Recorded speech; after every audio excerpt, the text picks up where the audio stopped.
Good morning, good afternoon, traders. We are 1 minute away from all hell breaking loose as we release the FOMC minutes. So what to expect for the market here today?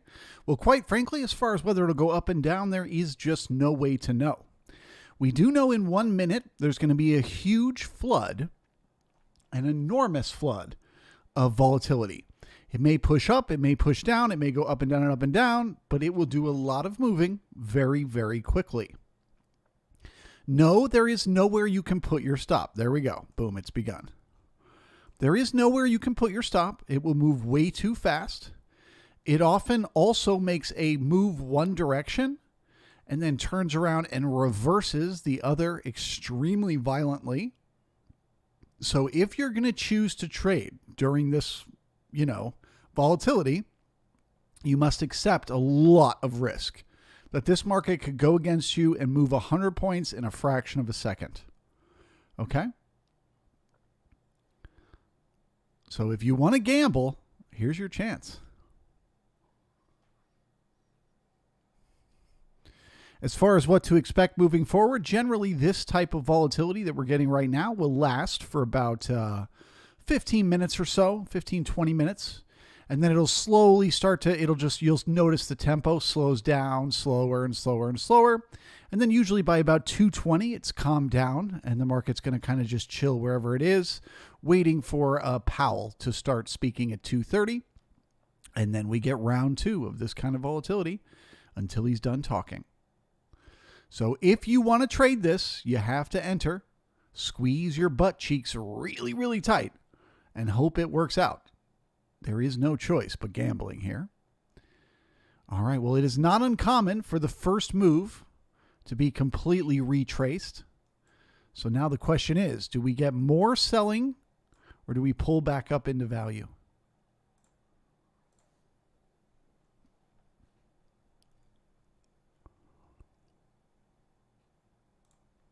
We created a poor low, increasing the odds. We need to test that low.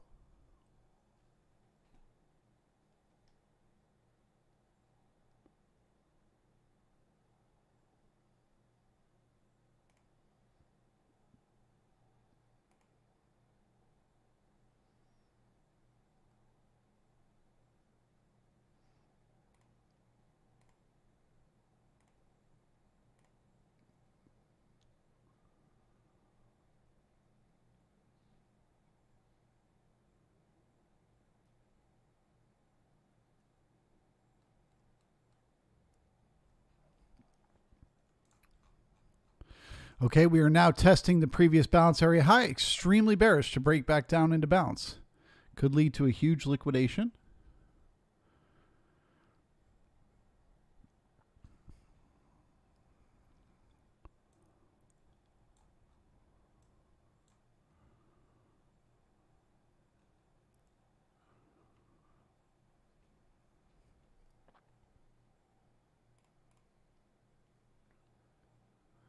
If you have not yet, please smash that like button. Let's get some more people up in here.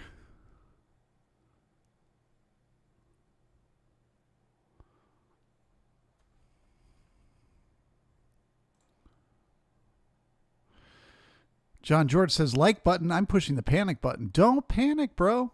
Listen, there's only one way to trade this for the rest of the day today. Gamble or don't. Just sit back and enjoy the show.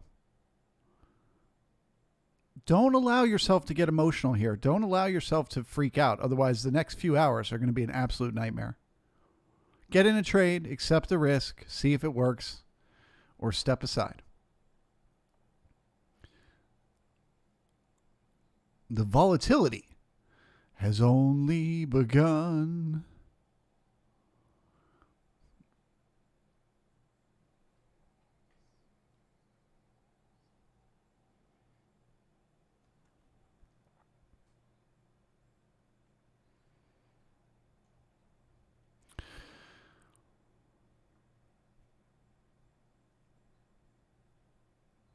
Scott says, took 8 long at 40. I was literally just about to say, move your stop above your entry right now. Once it goes your way, get your stop above your entry.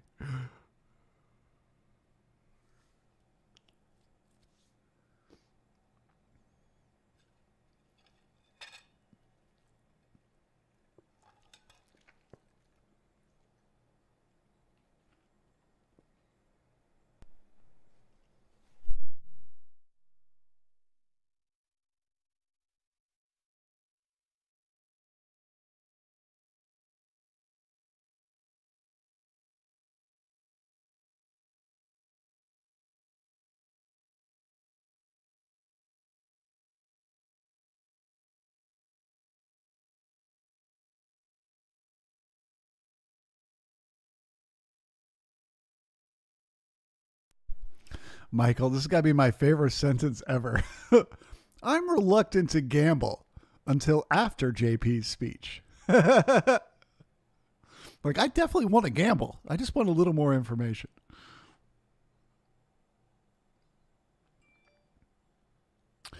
RK, Bookmap showing not a lot of big orders. Odd? No, sir, not odd.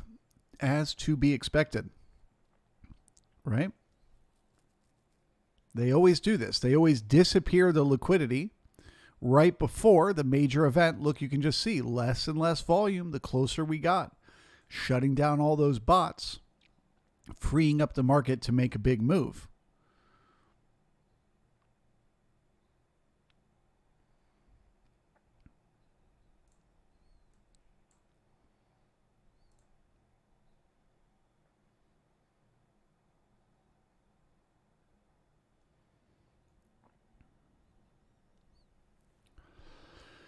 Nunez asks, Charles, how helpful is Bookmap to you and how did it improve your trading?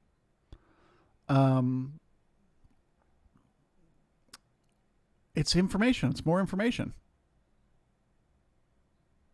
It's really hard to quantify in a literal way. How is it helpful?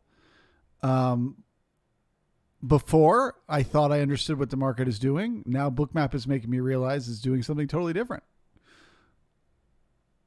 So is that helpful? That's incredibly helpful. I was blind and now I can see. How did it improve my trading? I can give you an example from this morning, this very morning. The market began one time framing higher in the C period. And I said, I'm not interested in a long trade. I don't think it's going to go anywhere because of Bookmap, because of the stops and icebergs. And so I didn't have to deal with all this BS.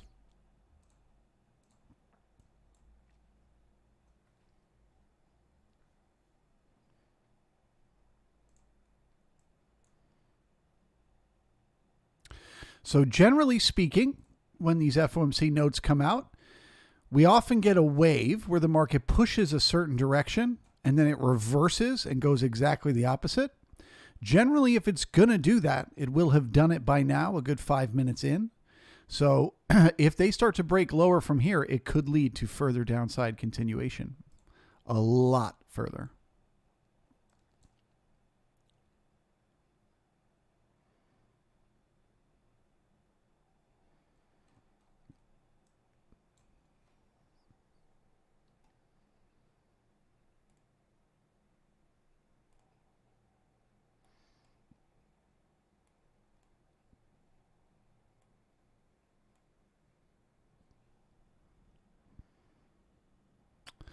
All right, pulling back into the previous balance area is bearish. Increasing the odds, we need to head down and test yesterday's low at 40.28. Monitoring for continuation lower from there.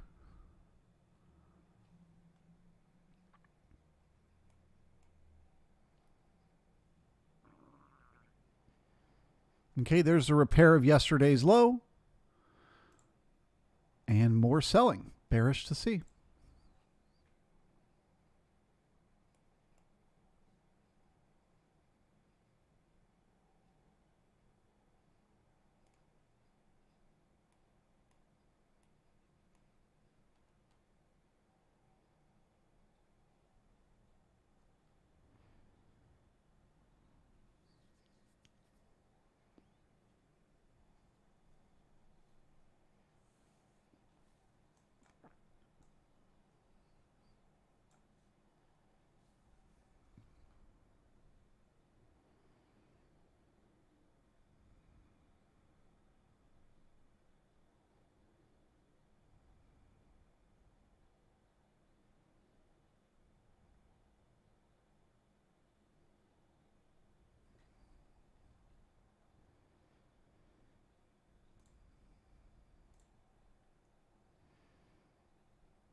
All right, so it looks like they're only taking it up 50 basis points as expected.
Greatums?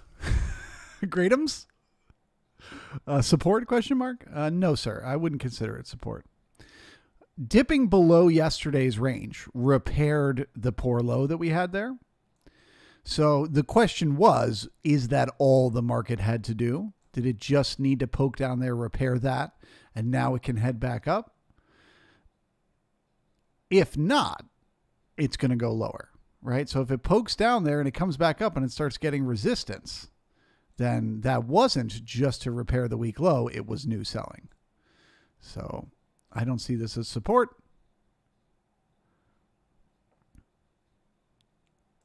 I see it as an opportunity to find out if we have new sellers.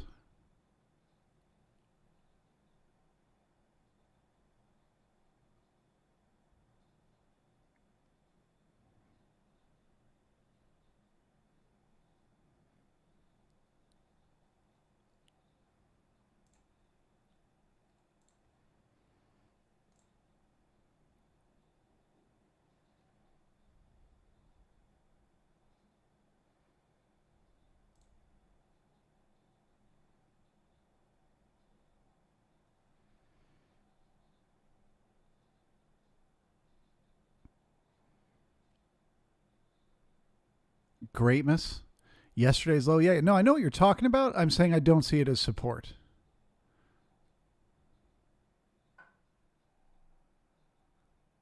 So what support implies that there are buyers waiting to buy there, right?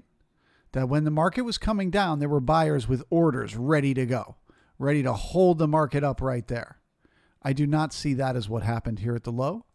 Instead, what I think happened is we ran out of sellers, right? There were stops waiting. That's why that low was weak, because there were stops waiting. We came down, we took out those stops, and there were no new sellers down there. Okay? There weren't more sellers. It was just the stops from the longs. So that's not the same thing as support. Support, you buy and look for a bounce. A dip below the previous day's range, you watch it dip and then look for resistance.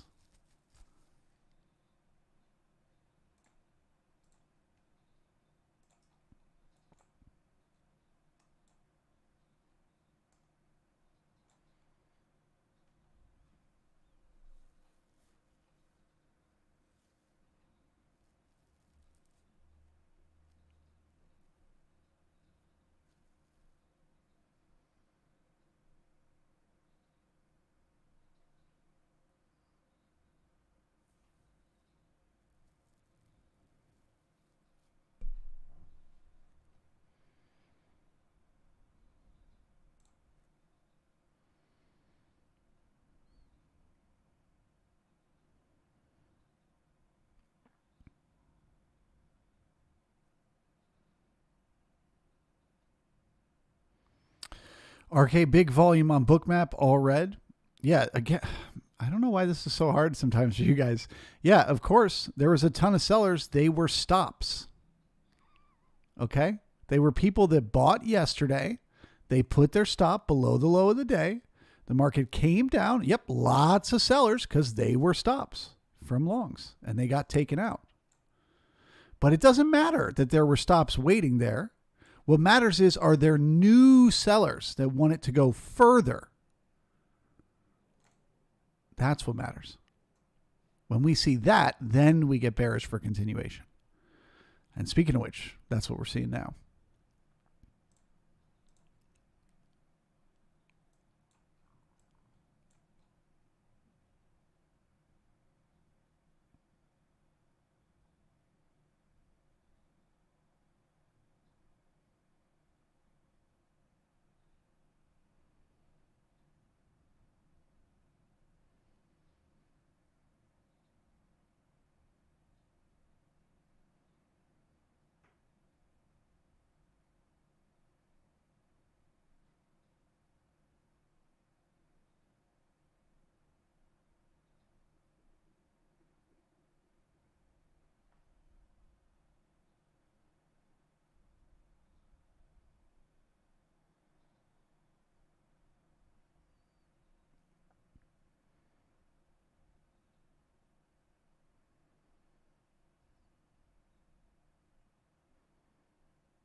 All right. Well, generally, as we get closer to about 220, usually the volatility dies down and the market kind of just chills, waiting for Papa Powell to come out.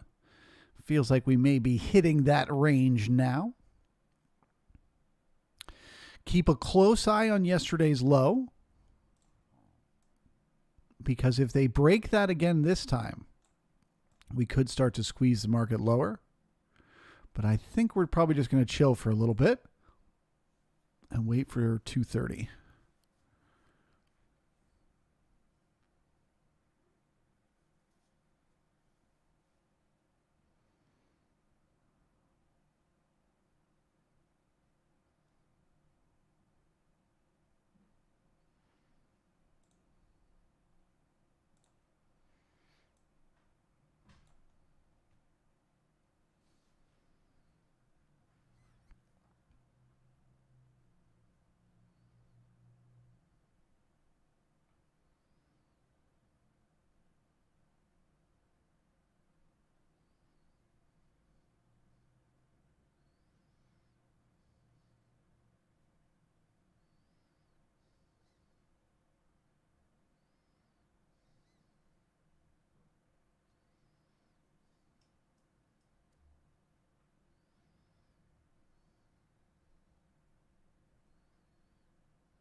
All right, well, being that we're sitting right on top of a most important level, a balance area high, at a most important moment before Papa Powell speaks, I'm curious to know, where do you think the market's going to go?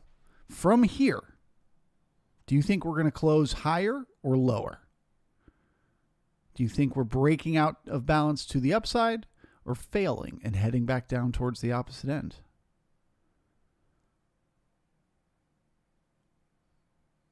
Let us know in the survey.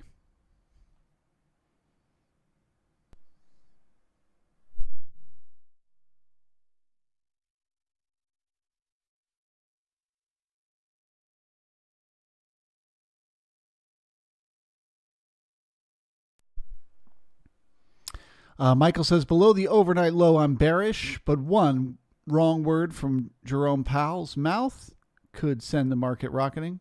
Yeah, traditional TA is officially gone. Once he starts talking, anything can happen. So, of course, this vote is just a guess.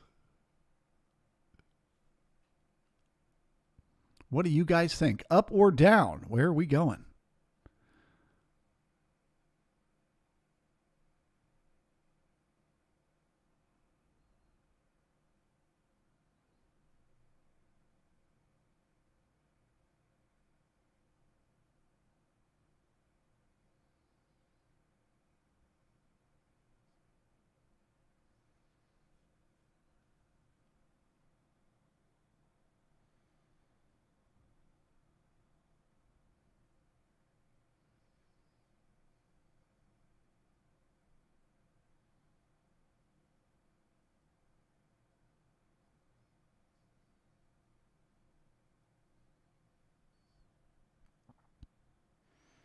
All right, we need some more people to vote here. We're split right down the middle. Come on, what do you think? Higher or lower? Where do you think the market's going to go? Your vote is totally anonymous. No one will know what you picked.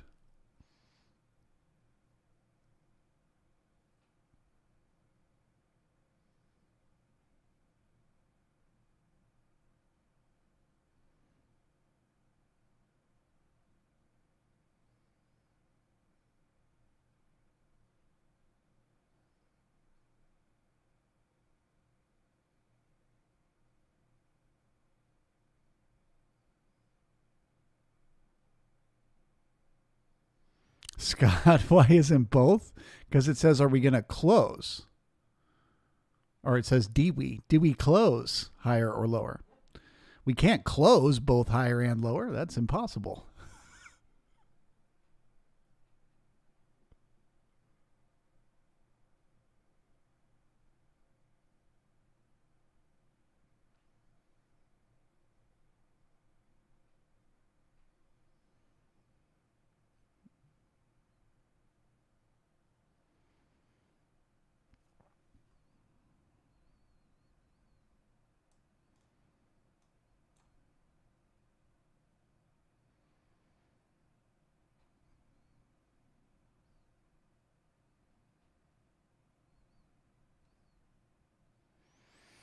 Man.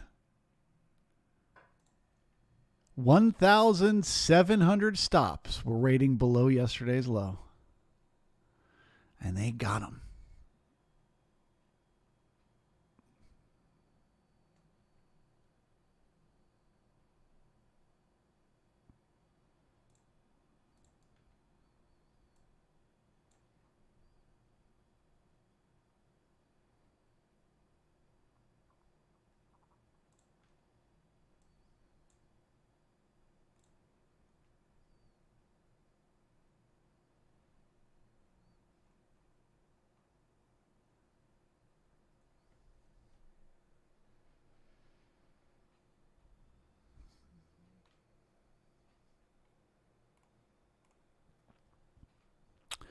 All right, well, very unsatisfying poll results. 51-49. So the gambling continues.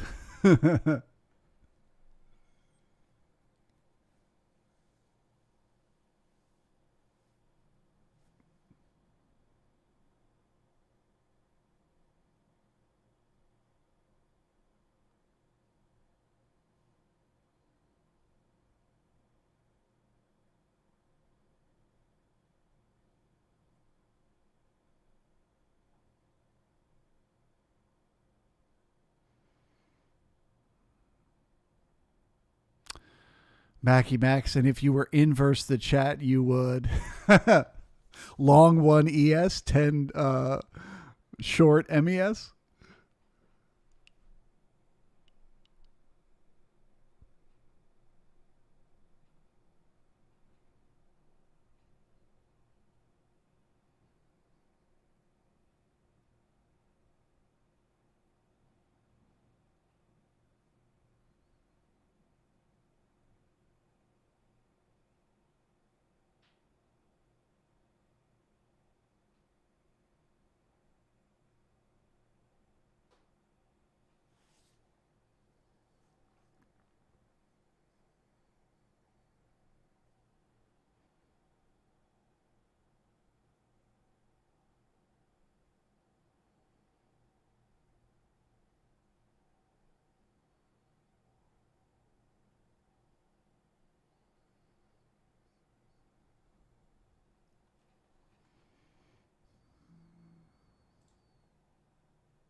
Neocortex says watching World Cup soccer is much more exciting than this. Brother, wait 3 minutes. It's about to get real exciting.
Nicholas, we put so much power in one man's word, supposed to be a free market. That's the point. He says what he's going to do, and then the market is free to react however the heck it wants. He can't control what we do. He can't control how we react to what he says. He may think he's going to say something that could pump the market 100 points higher, and it may crash and burn the market. It's happened to him time and time again. That's the freedom.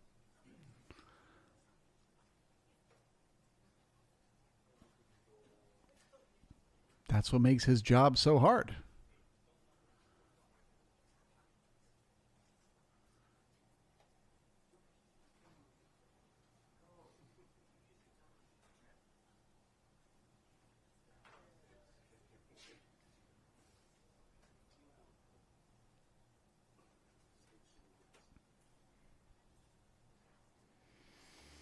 All right, guys. Well, I hope you went potty, had a little snack, and you're ready for shit to get real, because Papa Powell should be out in about 1 minute. And these markets are going to move.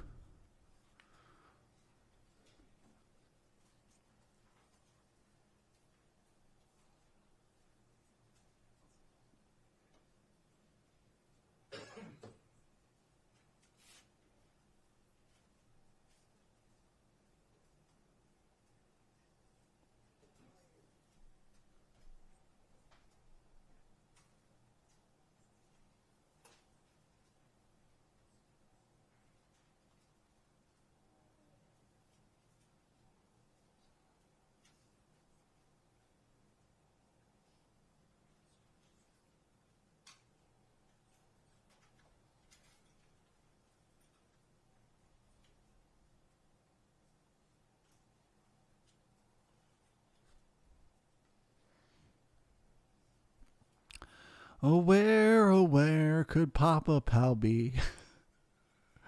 Oh, where will he hide? Meanwhile, he's like in the back vomiting in a trash can right now.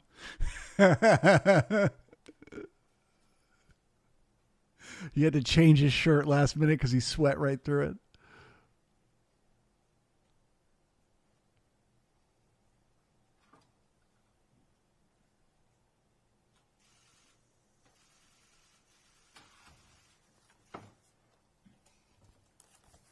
Here we go.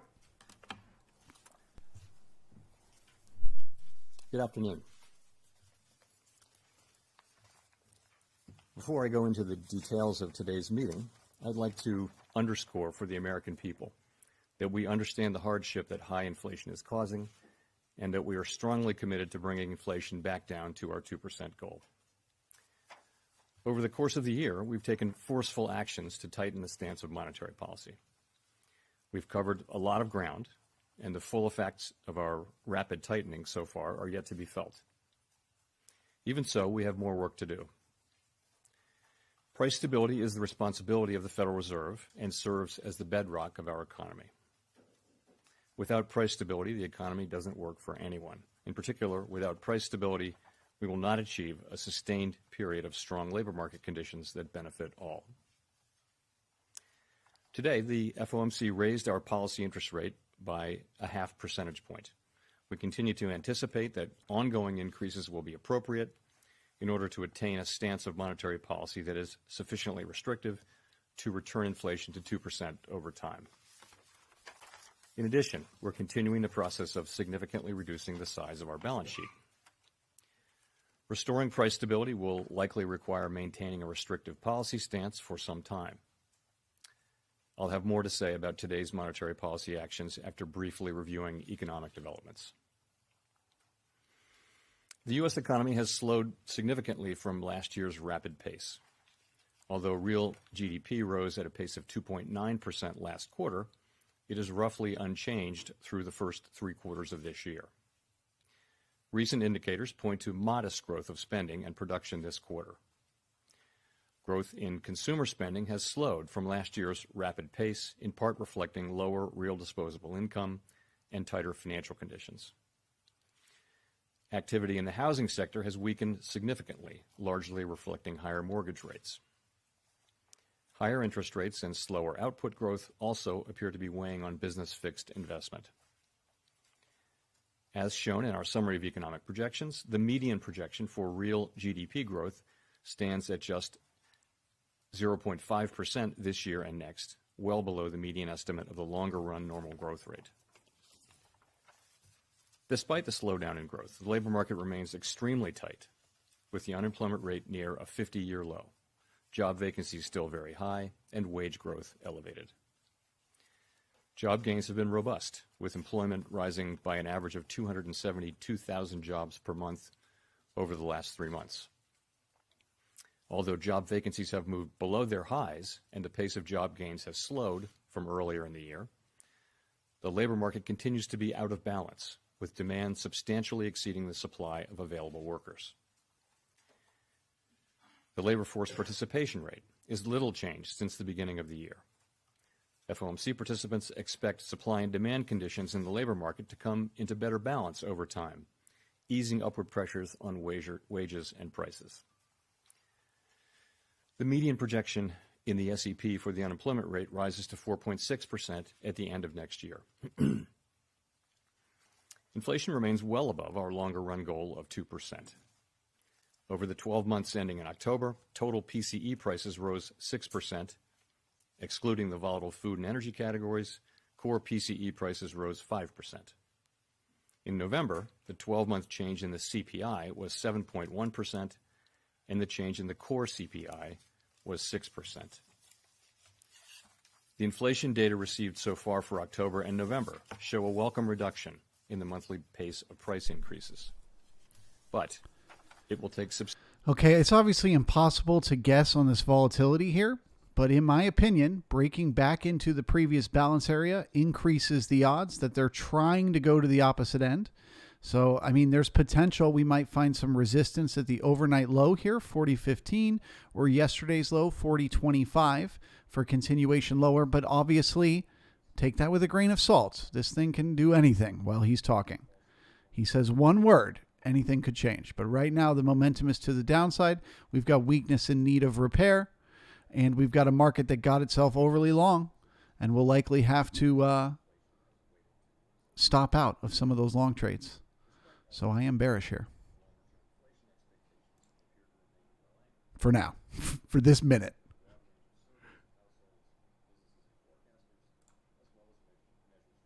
Markets. But that is not grounds for complacency. The longer the current bout of high inflation continues, the greater the chance that expectations of higher inflation will become entrenched. The Fed's monetary policy actions are guided by our mandate to promote maximum employment and stable prices for the American people. My colleagues and I are acutely aware that high inflation imposes significant hardship as it erodes purchasing power, especially for those least able to meet the higher costs of essentials like food, housing, and transportation. We are highly attentive to the risks that high inflation poses to both sides of our mandate, and we are strongly committed to returning inflation to our 2% objective. At today's meeting, the committee raised the target range for the federal funds rate by a 0.5 percentage point, bringing the target range to 4.25% to 4.5%. And we are continuing the process of significantly reducing the size of our balance sheet. With today's action, we have raised interest rates by 4.25 percentage points this year. We continue to anticipate that ongoing increases in the target range for the federal funds rate will be appropriate in order to attain a stance of monetary policy that is sufficiently restrictive to return inflation to 2% over time. Over the course of the year, financial conditions have tightened significantly in response to our policy actions. Financial conditions fluctuate in the short term in response to many factors, but it is important that over time they reflect the policy restraint that we're putting in place to return inflation to 2%. We are seeing the effects on demand in the most interest-sensitive sectors of the economy, such as housing.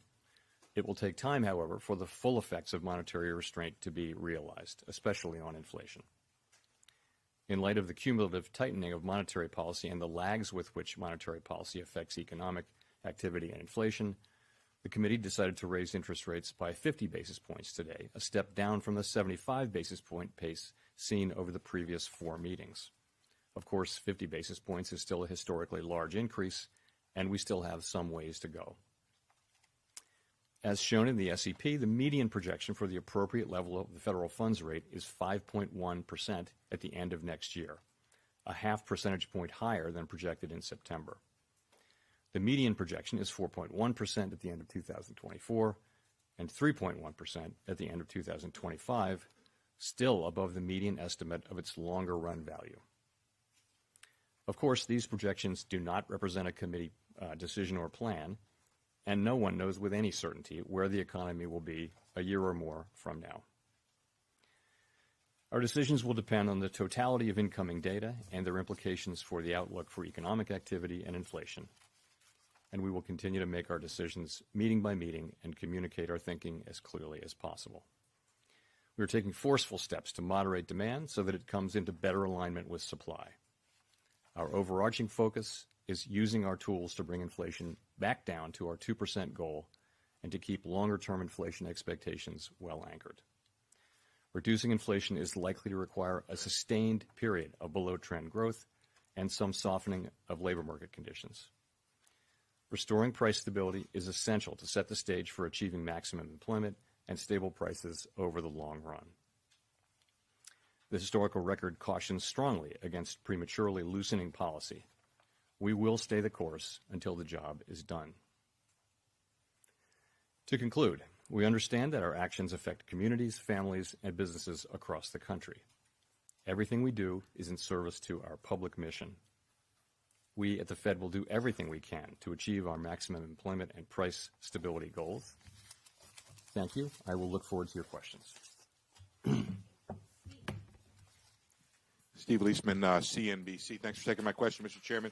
You just talked about the importance of market conditions. Okay, so that was the part of the speech we already knew. That was the section that was pre-written. Here's where the questions start, when anything he could say at any moment could cause a reaction. Shit's about to get intense. Is this loosening of financial conditions a problem for the Fed in its effort and its fight against inflation? And if so, do you need to do something about that, and how would you do something about that? Thank you. So as I mentioned, it is important that overall financial conditions continue to reflect the policy restraint that we're putting in place to bring inflation down to 2%. We think that financial conditions have tightened significantly in the past year, but our policy actions work through financial conditions, and those in turn affect economic activity, the labor market, and inflation. So what we control is our policy moves and the communications that we make. Financial conditions both anticipate and react to our actions. I would add that our focus is not on short-term moves, but on persistent moves, and many things, of course, move financial conditions over time. I would say it's our judgment today that we're not at a sufficiently restrictive policy stance yet, which is why we say that we would expect that ongoing hikes would be appropriate. And I would point you to the SEP again for our current assessment of what that peak level will be. As you will have seen, 19 people filled out the SEP this time, and 17 of those 19 wrote down a peak rate of 5% or more, in the fives. So that's our best assessment today for what we think the peak rate will be. You will also know that at each subsequent SEP during the course of this year, we've actually increased our estimate of what that peak rate will be. And today, the SEP that were published shows that, again, that overwhelmingly FOMC participants believe that inflation risks are to the upside. So I can't tell you confidently that we won't move up our estimate of the peak rate again at the next SEP. I don't know what we'll do. It will depend on future data. What we're writing down today is our best estimate of what we think that peak rate will be based on what we know. Obviously, if the inflation data come in worse, that could move up, and it could move down if inflation data are softer.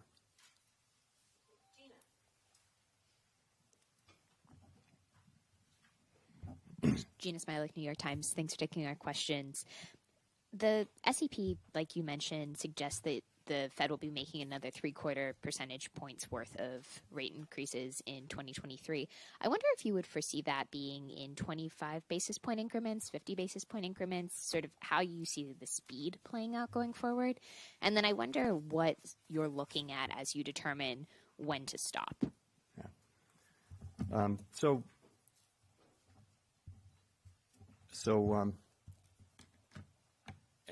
As I've been saying, as we've gone through the course of this year, as we lifted off and got into the course of the year, and we saw how strong inflation was and how persistent. All right. Well, we did not find resistance at yesterday's low, so there's no edge here. We are back in a gamble once again. We've raised 425 basis points this year, and we're into restrictive territory.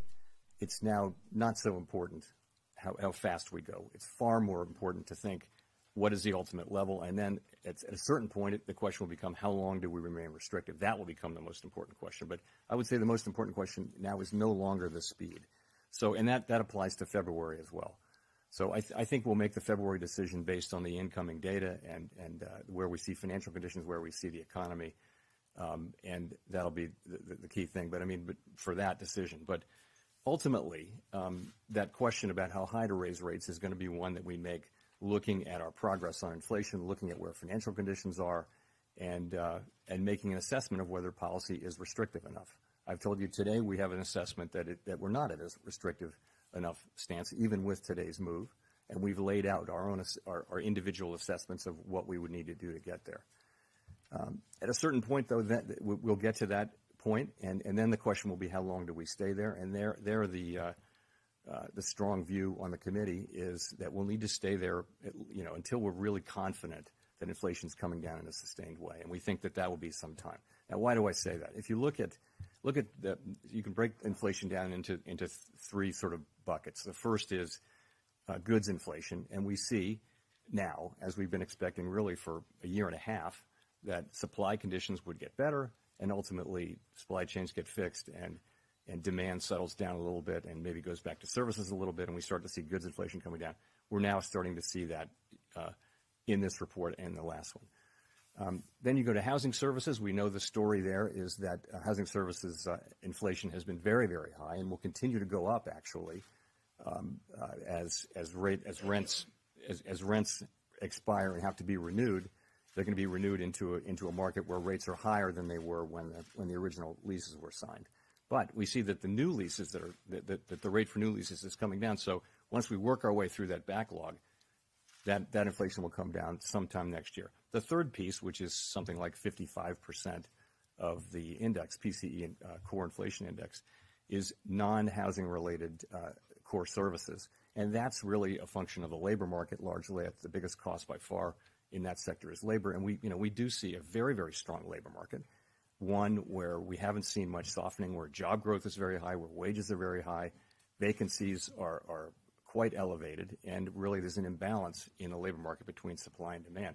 So that part of it, which is the biggest part, is likely to take a substantial period to get down. The goods inflation has turned pretty quickly now, after not turning at all for a year and a half. Now it seems to be turning, but there's an expectation really that the services inflation will not move down so quickly, so that we'll have to stay at it, so that we may have to raise rates higher to get to where we want to go. And that's really why we are writing down those high rates and why we're expecting that they'll have to remain high for a time.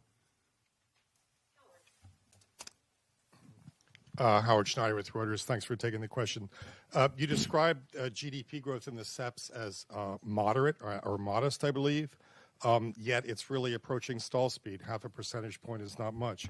You described labor market unemployment rate as representing some softening, but it's nearly a full percentage point rise, and that's well in excess of what has historically been associated with recession.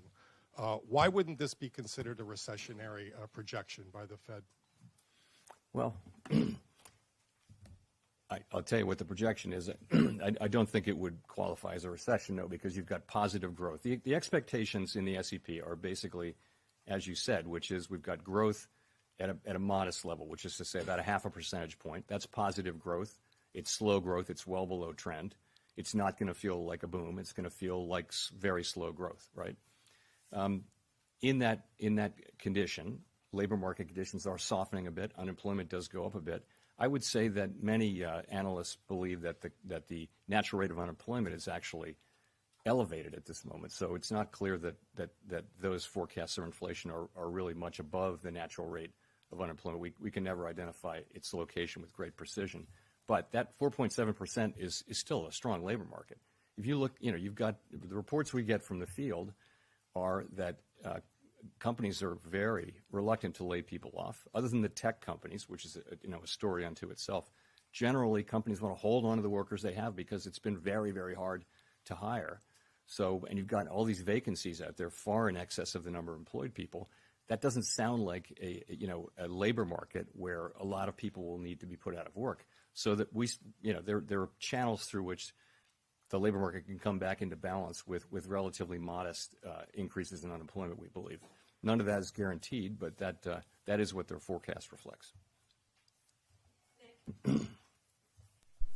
Boy, somebody really liked that labor market comment. Look at this. Thanks. The Wall Street Journal. Chair Powell, I want to follow up. Somebody with a very big account just pushed the buy button. The pace of rate rises appears to have been socialized at your last meeting, largely before the past two CPI reports showed inflation decelerating in line with the committee's forecast this year. You just now talked about making decisions meeting by meeting and being mindful of the lags of policy. Does that mean, all things equal, you would feel more comfortable probing where the terminal rate is by moving in 25 basis point increments, including beginning at your next meeting? So I haven't made a judgment on what size rate hike to make at the last meeting. But what you said is broadly right, which is having moved so quickly and having now so much restraint that's still in the pipeline, we think that the appropriate thing to do now is to move to a slower pace. And that will allow us to feel our way and and get to that level, we think, and better balance the risks that we face. So that's the idea. It makes a lot of sense, it seems to me, particularly if you consider how far we've come. But again, I can't tell you today what the actual size of that will be. It will depend on a variety of factors, including the incoming data in particular, the state of the economy, the state of financial conditions. With the CPI report, if it had come out last week, do you think it would have changed some of those forecasts in today's S&P? No, absolutely not. No, as a just a matter of practice, the SEP reflects any data that comes out during the meeting, and participants know that that they can make changes to their SEP during the meeting, well in advance of the press conference, so that we're not running around. But that's not the case. It's never the case that the SEPs don't reflect an important piece of data that came in on the first day of the meeting.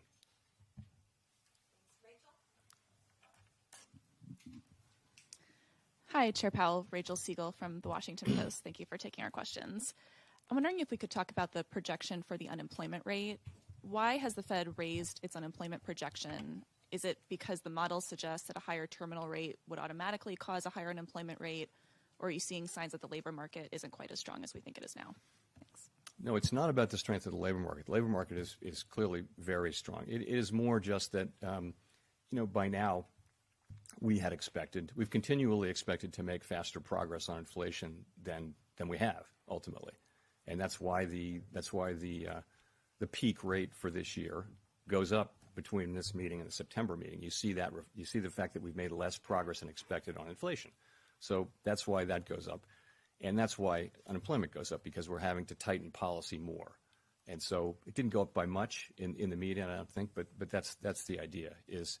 Slower progress on inflation, tighter policy, probably higher rates, probably held for longer, just to get to where the kind of restriction that you need to get inflation down to 2%. Do you have a sense of, in order to get to that number, how much of that could be caused by layoffs versus vacancies trimming or changes to the labor force population rate? It's very hard to say. You can look at history, right? And history would say that in a situation like this, the declines in unemployment would be more meaningful, I think, than what you see written down there. But why do we think that is the case? So I'll give you a few reasons. First, just is that there's this huge overhang of vacancies, meaning that vacancies can come down a fair amount, and we're hearing from many companies that they don't want to lay people off, so that they'll keep people because it's been so hard. I mean, I think it feels like we have a structural labor shortage out there, where there are 4 million fewer people, a little more than 4 million, who are in the workforce available to work than there's demand for workforce. So the fact that there's a strong labor market, means that companies will hold on to workers, and it means that it may take longer, but it also means that the costs in unemployment may be less. Again, that we're going to find out empirically, but I think that's a reasonably possible outcome, and you do hear many labor economists believe that it is. So we'll see, though. Colby. Thank you, Colby Smith with the Financial Times. How should we interpret the higher core inflation forecast for 2023 in the SEP? Does that not then suggest that the policy rate currently forecasted for next year should actually be higher than the 5.1 medium estimate penciled in? Well, I think that's why one of the reasons it went up was that core came in stronger this year.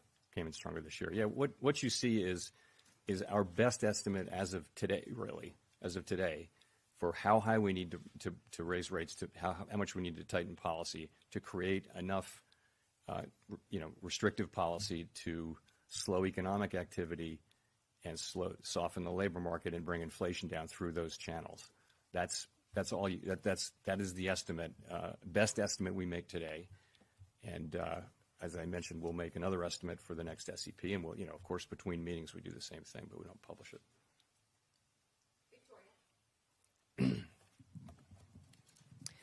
Hi, Victoria Guida with Politico.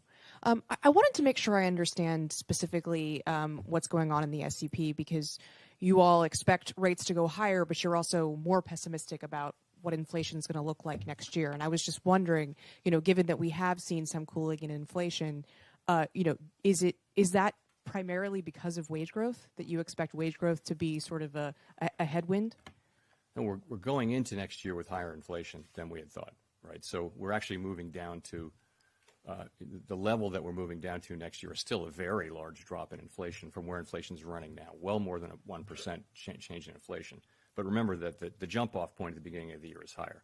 So we're moving down still by a very large chunk. I don't think the policy's having any less effect. It's just starting from a higher level at the end of 2022. So we're getting down. I believe the median is 3.5%. That's a pretty significant drop in inflation. And where's it coming from? It's coming from the goods sector clearly.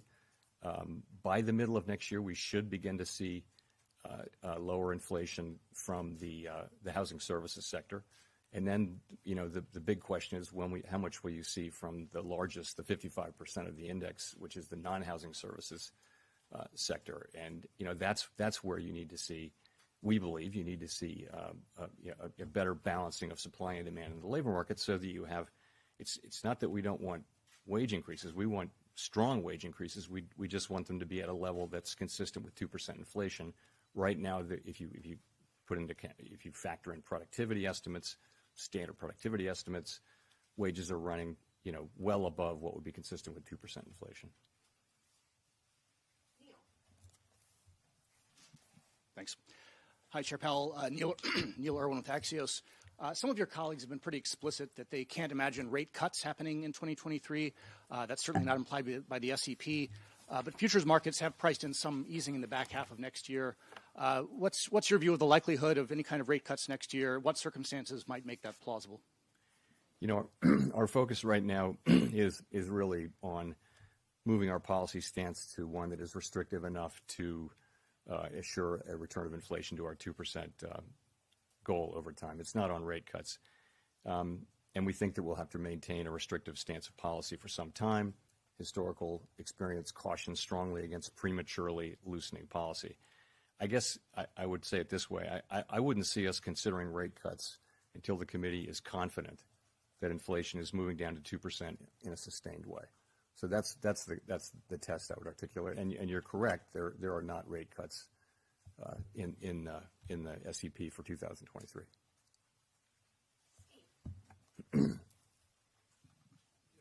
Steve Matthews with Bloomberg. Let me ask you about China. In the last few weeks, China has abandoned its COVID policy and been reopening pretty strongly. I'm wondering if you see that as disinflationary because you're seeing supply chains improve, or inflationary because it obviously brings a lot more demand globally, improves the global outlook for growth and for commodities prices. And so you're right. Those two things will offset each other. Weaker output in China will push down on commodity prices, but it could interfere with supply chains ultimately, and that could push inflation up in the West. It's very hard to say, how those two will offset each other, and it doesn't seem likely actually that the overall net effect would be material on us. But to your point, China faces a very challenging situation in reopening. We've seen waves of COVID all around the world can interfere with economic activity. China, a very critical manufacturing place for manufacturing and exporting. Their supply chain is very important. And China faces a reopening. They've backed away from their COVID restriction policies. There could be very significant increases in COVID, and we'll just have to see. It's a risky situation. But again, it doesn't seem like it's likely to have material overall effects on us. Hi, Chris Rugaber at Associated Press. Thank you for taking my question. I wondered if you could comment a bit more about yesterday's inflation report. I mean, it showed inflation cooling in all three of the categories that you laid out at Brookings. Are you confident that you're seeing real progress on getting inflation under control? Are you still worried it could slip into some kind of unentrenched, upward spiral? Thank you. Right. So the data that we've received so far for October and November, we don't have some of we have some remaining data to get in November, but they clearly do show a welcome reduction in the monthly pace of price increases. As I mentioned in my opening statement, it will take substantially more evidence to give confidence that inflation is on a sustained downward path. So the way we think about this is this. This report is very much in line with what we've been expecting and hoping for. And what it does is it provides greater confidence in our forecast of declining inflation. As I mentioned, we've been forecasting significant declines in overall inflation and core inflation in the coming year. And this is the kind of reading that it will take to support that. So really this gives us greater confidence in our forecast rather than at this point changing our forecast. In terms of the pieces, we have been expecting goods inflation to come down as supply chain pressures eased. That's happening now. Housing services, as I mentioned, there is good news in the pipeline as long as new housing leases show declining inflation. That will show up in the measure around the middle of next year, so that should help. And the big piece, again, is core services ex housing, which is very important, and we have a ways to go there. You do see some beginning signs there, but ultimately that's that more than half, as I mentioned, of PCE core index, and it's very fundamentally about the labor market and wages. If you look at wages, look at the average hourly earnings number we got with the last payrolls report.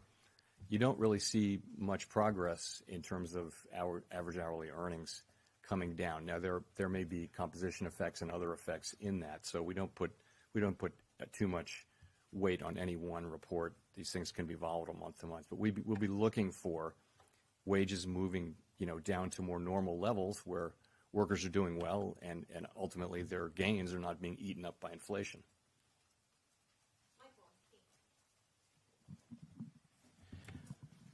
Excuse me, Michael McKee from Bloomberg Radio and Television. There's a little bit of a disconnect between the optimistic view you just expressed about the economy and the changes that you've made in the SEP. And I'm wondering if you're reacting to the fact that the markets have loosened financial conditions, or if you feel the Fed may be a little bit behind on inflation, whether in.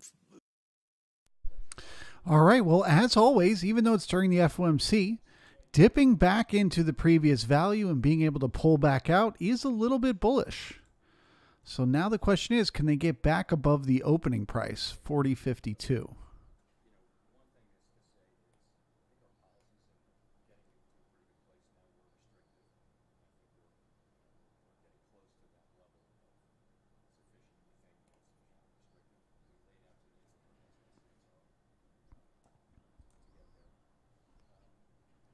And it boils down to how long do we think this process is going to take?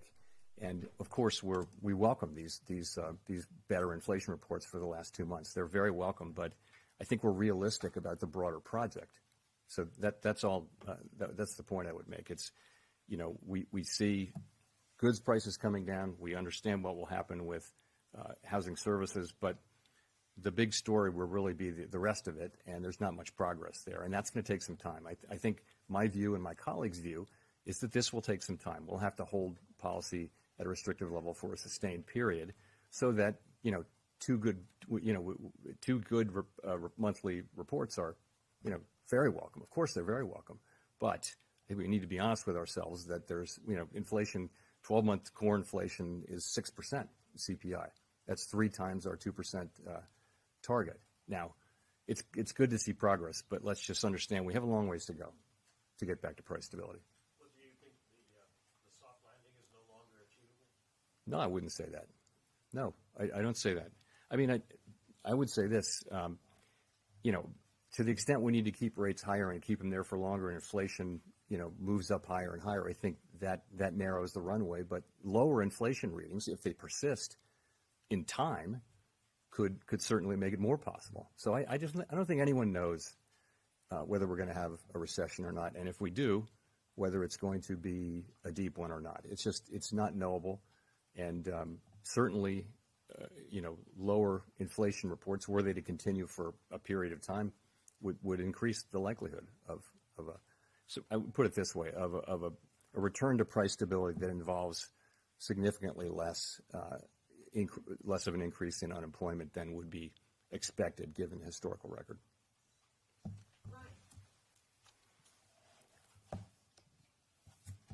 Hi, Chairman Powell. Brian Chung, NBC News.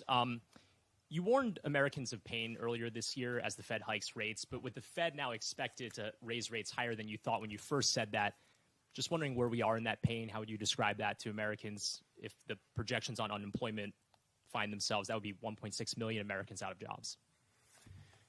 So the largest amount of pain, the worst pain would come from a failure to raise rates high enough and from us allowing inflation to become entrenched in the economy so that the ultimate cost of getting it out of the economy would be very high in terms of unemployment, meaning very high unemployment for extended periods of time, the kind of thing that had to happen when inflation really got out of control and the Fed didn't respond aggressively enough or soon enough in a prior episode, 50 years ago. So that's really the worst pain would be if we failed to act. What we're doing now is, it's raising interest rates for people. And so people are paying higher rates on mortgages and that kind of thing. There will be some softening in labor market conditions. And I wish there were a completely painless way to restore price stability. There isn't.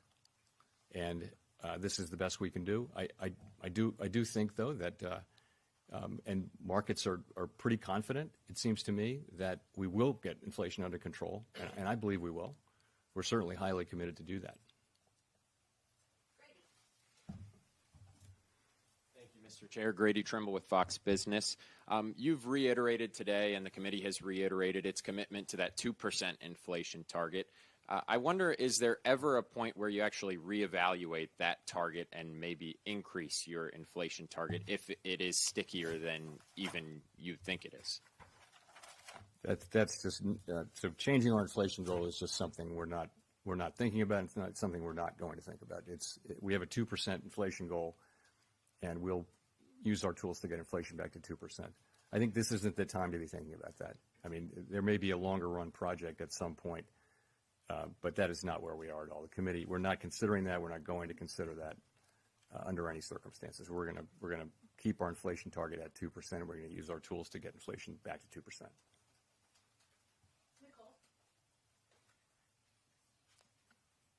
Thank you, Chairman Powell. Nicole Goodkind, CNN Business. As you monitor wage growth and unemployment data, I wonder if you're paying close attention to a sector or even income level. Like, how do you factor potential exacerbations of inequality into your risk calculations, especially given the K-shaped recovery of 2020? So I would go back to the labor market that we had in 2018, 19, 20. So what that looked like was wage increases for the people at the lowest end of the income spectrum were the largest. The gaps between racial groups and gender groups were at their smallest in recorded history. All of that because of a tight labor market. A tight labor market which had inflation running, just a tick below 2%, and the economy growing right at its potential. So that seems like something that would be really good for the economy and for the country if we can get back to that. And so that's what all of us want to do. We want to get back to a long expansion where the labor market can remain strong over an extended period of time. That's a really good thing for workers in the economy, and we'd love to get back to that. That's what our goal is. There's in the near term, we have to use our tools to restore price stability, but we can't. What we have to think about is the medium and longer term. If you think about it, the country went through a difficult time. I think much more difficult than we can think it would happen here, but it really set up our economy for several decades of prosperity. So price stability is something that really pays dividends for the benefit of the economy and the people in it over a very, very long period of time. And so when it is lost for whatever reason, it has to be restored, and as quickly as possible, which is what we're doing. In the short term, are you factoring in these potential exacerbations in inequality? Are you monitoring that? We do, yes. We absolutely do. We look at It's our regular practice to talk about unemployment rates by different groups, including racial groups and that sort of thing. We do. We keep our eye on that.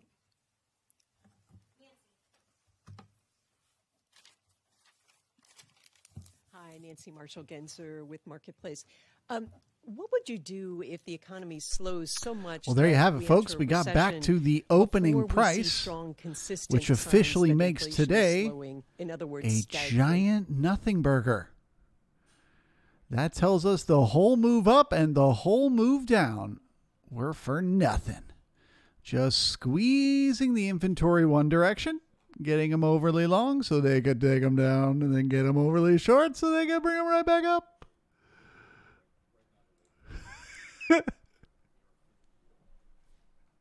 It's a beautiful thing.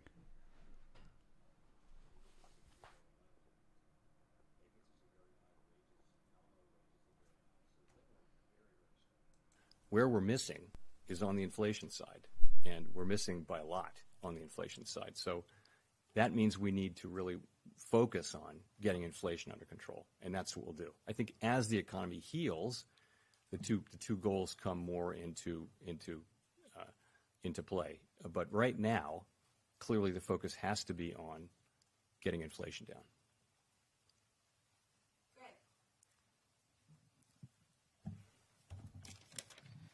Thank you, Chairman Powell. Greg Robb from MarketWatch.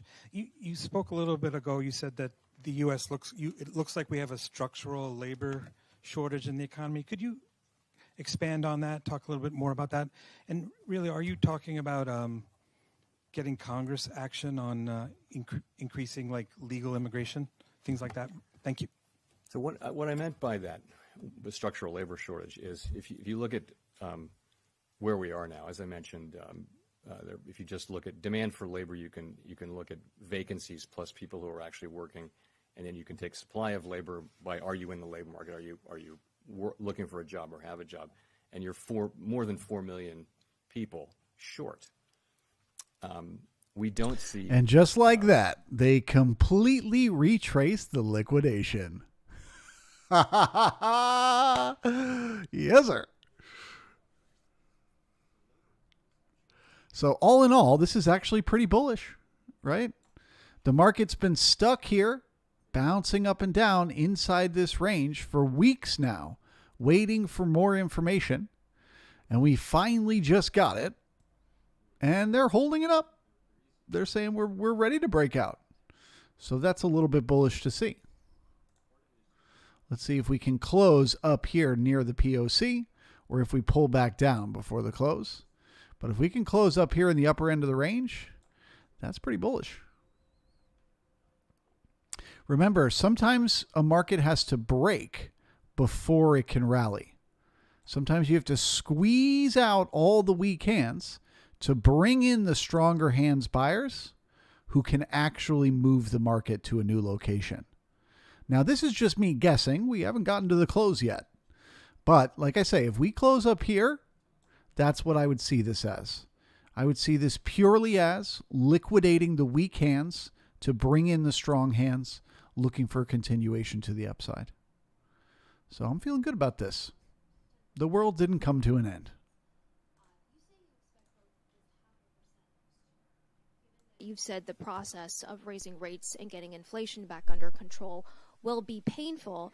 Have you had discussions within the committee and addressed how long and or how deep of a recession you would be willing to accept? No. I mean, what we do is we make our forecasts and we publish them quarterly. And you know, if you look at those forecasts, those are forecasts for slow growth, for a softening labor market, by which I mean unemployment goes up, but not a great deal, and you see inflation coming down. You see rates going up a lot. You see inflation coming down. Those are those forecasts, and that's really what they show. We're not.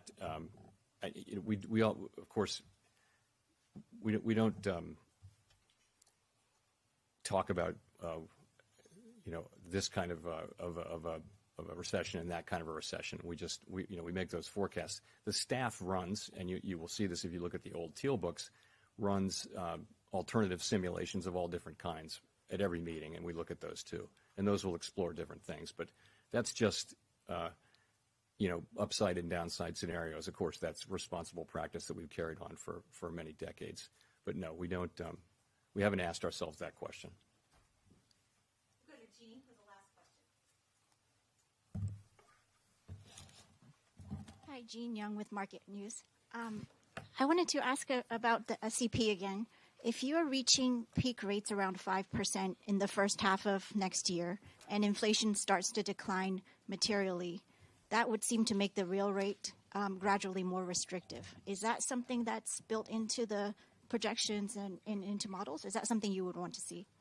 So we do know that, of course. That's something that we know and we'd see. But as I mentioned, we wouldn't.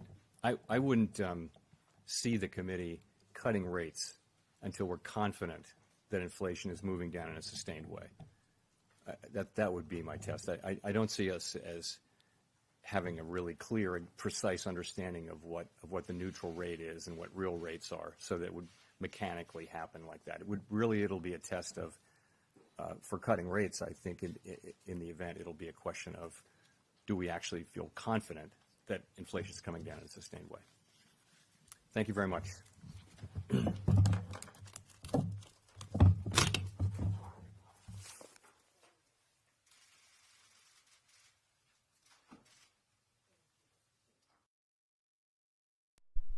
All right, ladies and gentlemen, the man has spoken. He said what he was going to say, and now the market's got to decide what they're going to do with that information. As I just said, to me, the fact that we broke back into that previous balance and then pulled back above it is a little bit bullish to see. So I'm looking for this support down here to hold. I guess it won't be half back, so I'm looking for support now at 35. If that starts to break, then I'm wrong and things get bearish.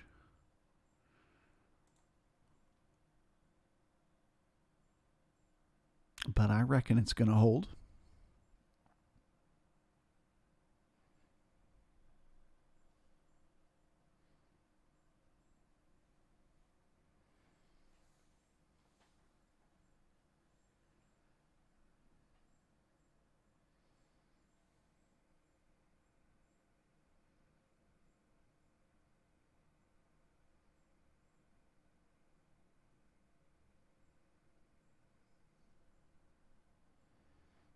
George, models, projections, it's finance at the speed of science. That's all anyone can do. That's what's, you can love it, you can hate it, but that's what's cool about economics. It's like, it's its own life form. It's like trying to predict what a lion is going to do. It's like you can have a pretty good idea. You can look at what lions usually do. Will they attack that gazelle or not? What are the probabilities? How many, gazelles has it attacked in the past, and blah, blah, blah. But in the end, a lion's a lion, and you just never know what it's going to do. Do whatever it wants. That's the market, baby.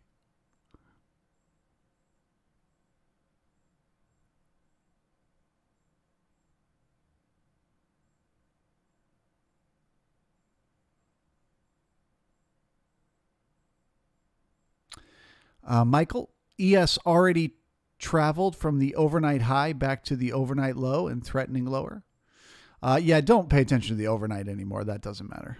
The overnight was what it was because they had no information. Okay? That's all that was. They couldn't go up. They couldn't go down.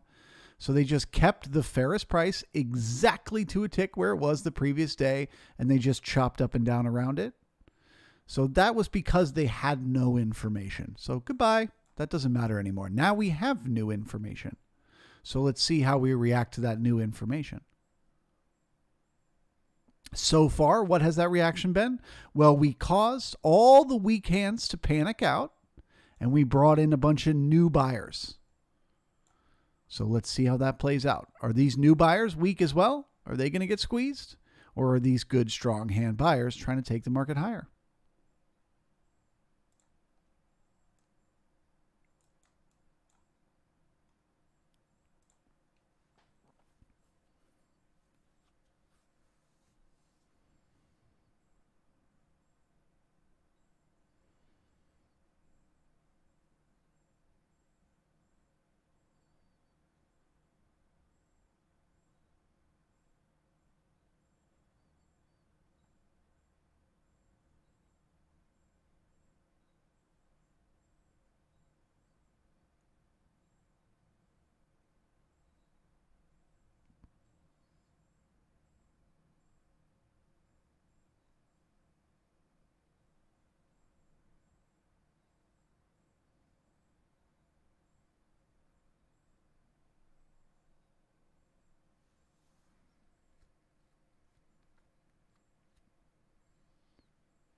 Man, 20 moving average on the 15-minute candle is really doing some heavy lifting today, isn't it?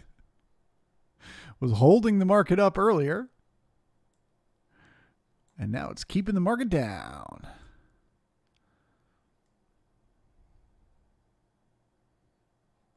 So we're thinking to ourselves, well, we think the buyers at the lows were strong hands, and the sellers at the highs are just the computer that always sells that level, no matter what.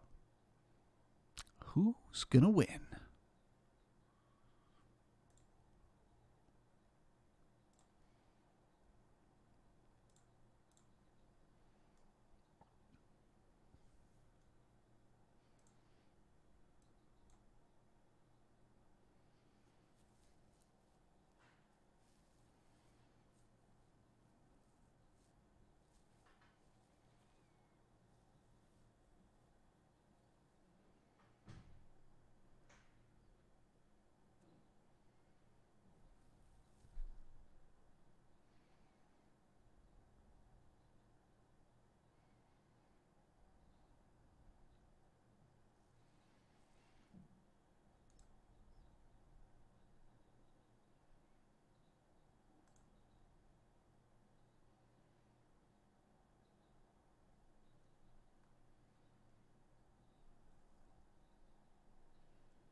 Okay, feels like we're getting a second liquidation here. Starting to get some new panic selling.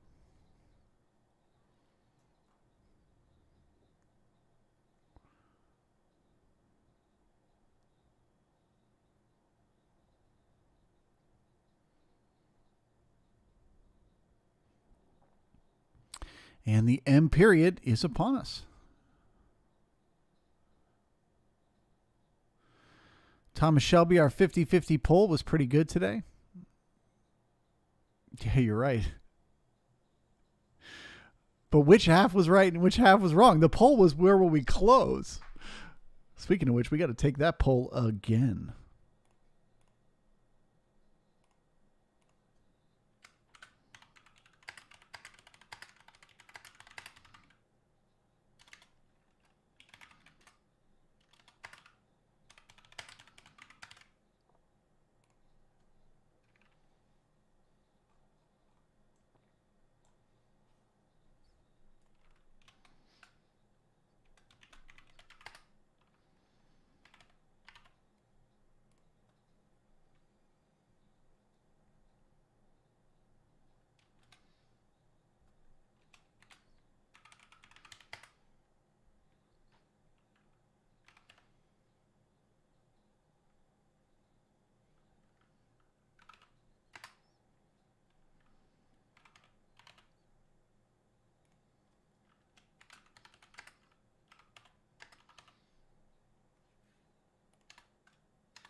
All right. Well, where do you think the market's going to close from here?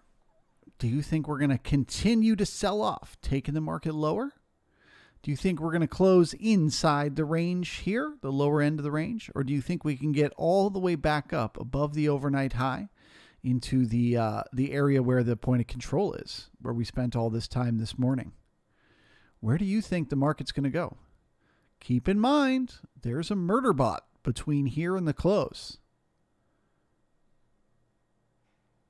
Where do you think the market's going to go?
All right, last chance to vote. Where do you think the market's going to close? Speak now or forever hold your peace. We got 131 people hanging out, but only 39 of you were willing to guess where the market's going to close. What are the rest of you doing? Why are you here if you're not even trying to guess where the market's going to go?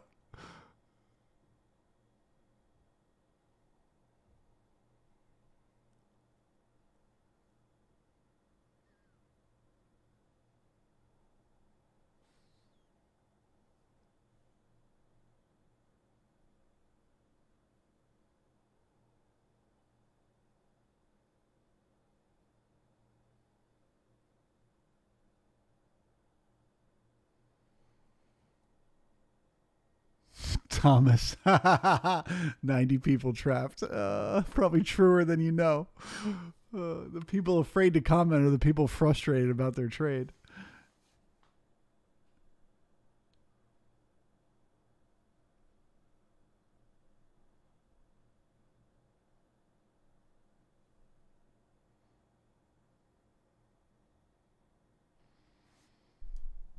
Jim, what's the next market profile high volume node down below? Well, the next important level for the market profile to the downside are those weak references that you see at 39, 84, 86, and 89. If we close below this balance area high, it increases the odds we need to repair those. But at this point, we got to wait and see where we close. Murderbot can take us anywhere.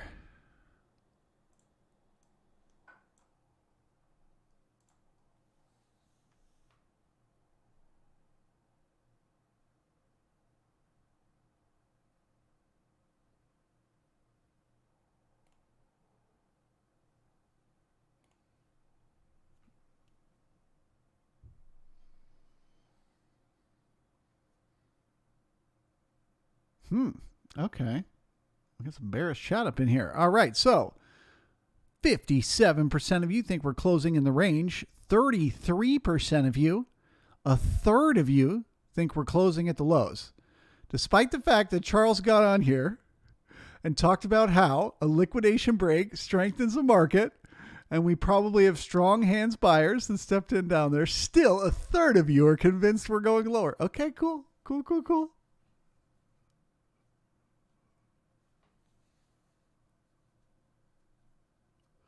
Of course, if you want to inverse the chat, you'd be long the market.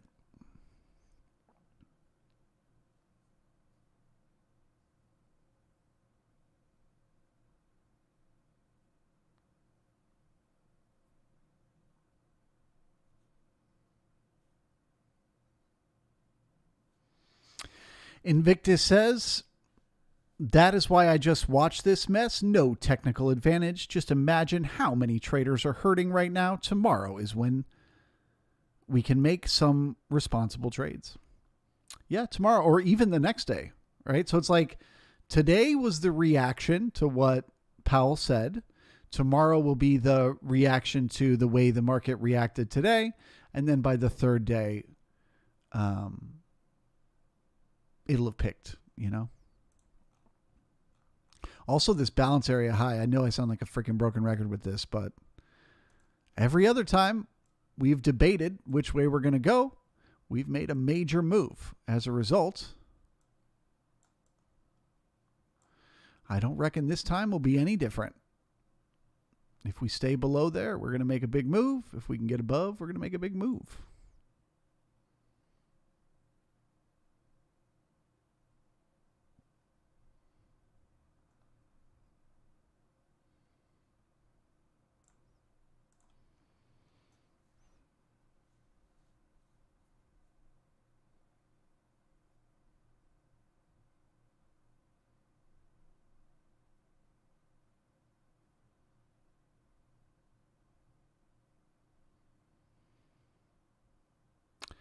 $6 million man sounds like Charles is going long. Laugh out loud. I'm not sure what I said that indicated that.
Thomas.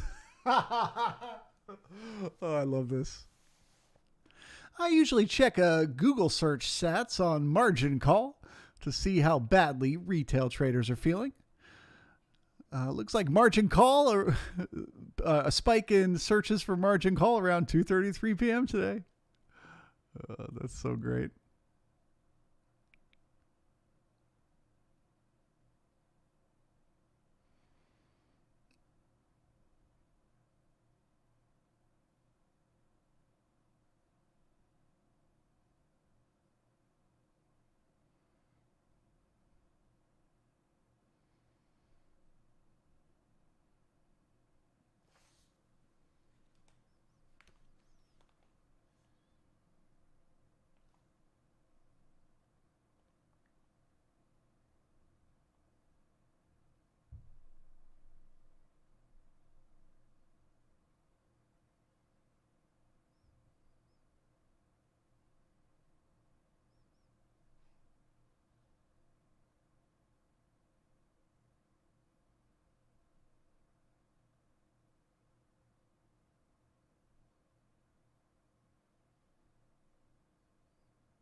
Michael, has all the steam gone out of the market? Suddenly it's gone flat. Gone flat?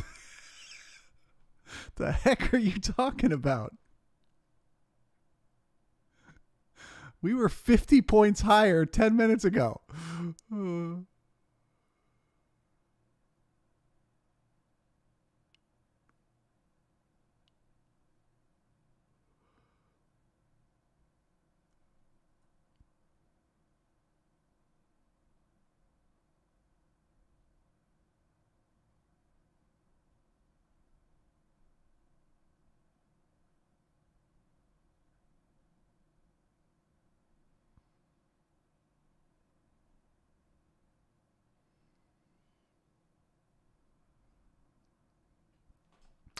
Invictus, my friend, you're not taking into account the liquidation break.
Well, it doesn't look nice for the daily. Look at that. Smack down. Once again. Same trend line from the all-time high.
Dario, thank you for the sub.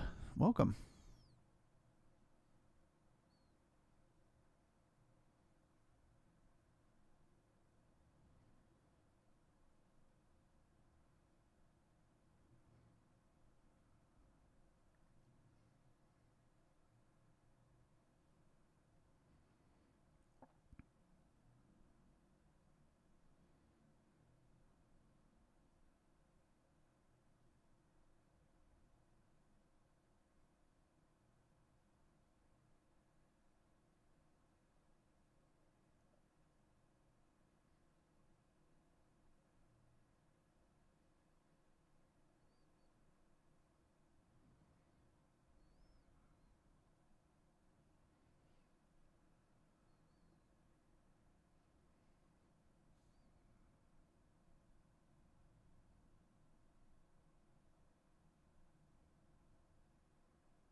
1 minute till Murderbot. Uno momento till Murderbot. I also just want to take a second to talk about something I talked about earlier today. After we got cessation of the trend here earlier in the day in the F period, the chat in the live stream, the Brigade Room, started kind of asking a bunch of really random questions. Could this be support? Is this a weak reference? Could this do that? Could it do this? Could we be going here? Is this that? And so I jumped on there after a while and I was like, look, guys, at this point, it's better to just relax. Just let the market do its thing. Don't try to predict what's going to happen. There's going to be plenty of opportunity to make money in a few hours. Speaking about after 2 p.m., why? Oh, there's the Murderbot. Why, waste your time and your energy going absolutely nuts trying to guess? So for those people who are newer to trading, now you know what I mean, right? You were struggling and fighting to try to grab just a couple of points back to the POC in here. Where do I put my stop? Should I do this? What about this? What about that? When you could have grabbed, the same amount of points anywhere along the way in here. So that's why sometimes there are moments to just kind of walk away and let the market do its thing, because the better opportunity is coming later and you want to be fresh. You don't want to be burned out. So anyway, it just kind of worked out beautifully today. I thought I'd point that out.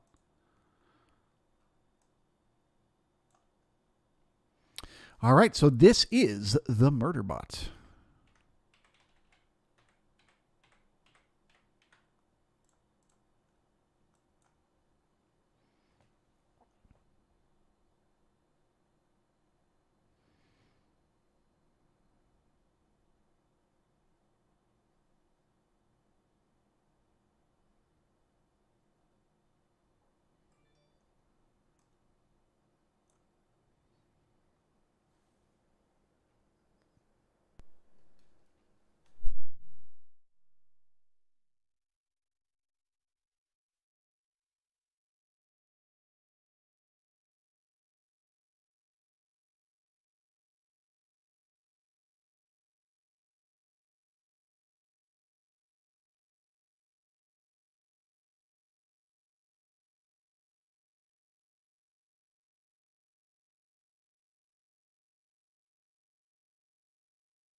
June Bugger says BTC going to 20,000 tonight. It'll pump the market. It'll be a big bear trap. I will say it is. I don't know about 20,000, but I do know that we broke out of balance on the Bitcoin today or yesterday. So that is bullish. What you'd love to see now is you'd love to see it come back down and back test that breakout. You'd love to see it give 17,200 another try. Find the buyers in there. Then you can really look for a bigger move to the upside. But that is the first step. You broke the downtrend. You're making the higher lows and the higher highs. And you broke out of the balance to the upside. So now all you really need is that back test for the spring.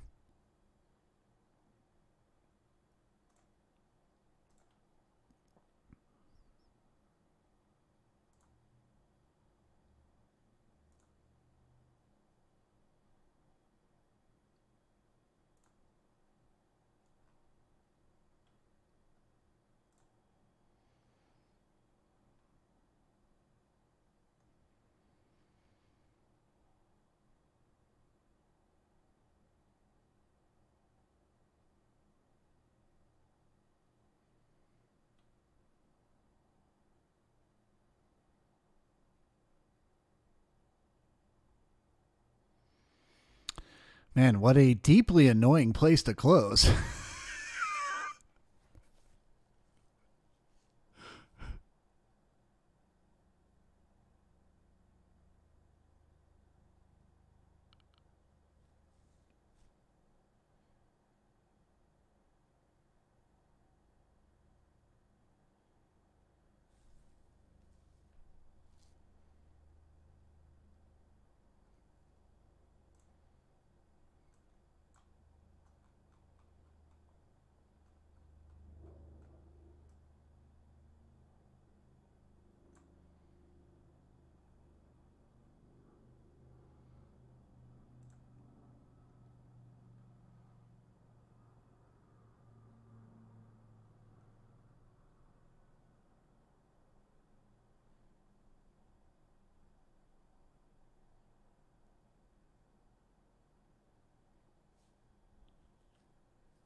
All right, well,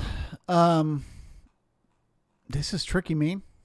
So as far as what to expect moving forward, purely looking at the market-generated information, it's a complete mixed bag. It's not telling you anything here. So as always, a balance area high is a major pivot point. Just like it did here, it's either going to break much lower or like it did here, break much higher. But now we're closing right on top of it. So they're not telling us which way. I will say it is slightly higher odds that it's going to break lower because we're back in balance. And so that increases the odds for rotation to the opposite end of balance. So that's a little bit bearish to see. But in the same regard, my personal experience has taught me a liquidation break like we got today is not to be ignored. It will shock you how often the market will do a major move after something as simple as a liquidation break like that. You just squeezed out all the weak hands and brought in the strong hands. So while the probabilities are slightly higher that we're heading lower tomorrow, I would say I certainly wouldn't want to be short the market because we could open at a new high tomorrow or above today's high for all we know. So extreme uncertainty here. But all in all, could have been worse. Could have been a lot worse. I know that's not very helpful. Sorry, guys. But sometimes the market gives me crystal clear signals of what it's doing, and sometimes it doesn't. And this is about as far from crystal clear as you can get. This is like mud water. So as always, we'll wait for the market to open tomorrow, and we will take it one tick at a time. Thank you so very much, and we will see you here then. Have a great rest of your day, everyone. Bye-bye.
Michael, if you're still here, Michael says, I need to give up trading on rate hike days. My advice, take a screen grab of that comment right now and email it to yourself, but use the dated email, right? You know how you can set your email to send at a later date?